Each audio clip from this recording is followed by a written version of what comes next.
Сәлеметсіздер ме, құрметті тыңдаушылар? Мен Ақтөбе облысы Әйтеке би ауданы Сұлукөл жалпы орта білім беретін мектебінің 9 сынып оқушысы Ниязбаева Анель.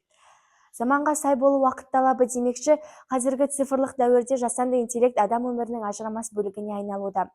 Бүгінгі тақырыбым сол болашақты қалыптастырып жатқан жасанды интеллект және осы саланы дамытатын мамандық туралы болмақ.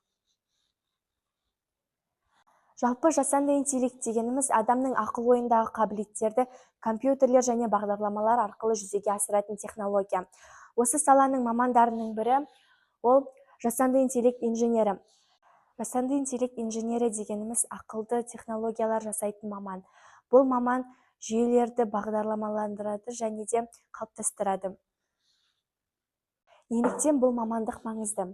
Қазіргі кезде әлем қарқынды түрде дамып жатыр. Көптеген жұмыстар барлығы жасанды интеллекттер арқылы жүргізілуде. Болашақта зауыттарда, банктерде, ауруханаларда және тіпті мектептерде де жасанды интеллект кеңінен қолданылмақ. Қай салаларда қолданылады? Жалпы жасанды интеллект барлық салаларда тиімді.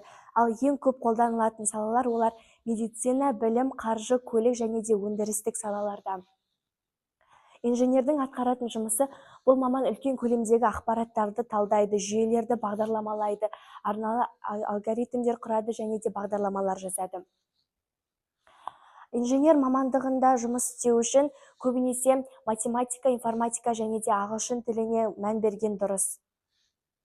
Қазақстанда бұл мамандықты Назарбаев, Астана IT, Қазақстан Британ техникалық университеттерінде білім алуға болады. Сонымен қатар шетелдік жоғары оқу орындарда да бұл сала жақсы дамыған. Жалақысы мен мүмкіндіктері. Бұл саланың мамандарының жалақысы өте жоғары.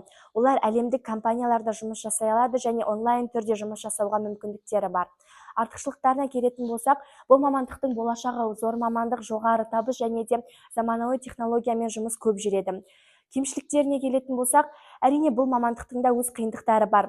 Күрделі бағдарламалар, көп уақыт компьютер алдында өткізу, үнемі білімді жаңартып отыру қажеттілігі керек болады. Қорытындылай келе, жасанды интеллект инженері ең беделді және ең пайдалы мамандықтарының бірі деп алсақ болады. Бұл мамандық білімді, табандылықты және үздіксіз дамуды талап етеді. Мен болашақта осы салада жетістікке жеткім келеді. Назарларыңызға рахмет.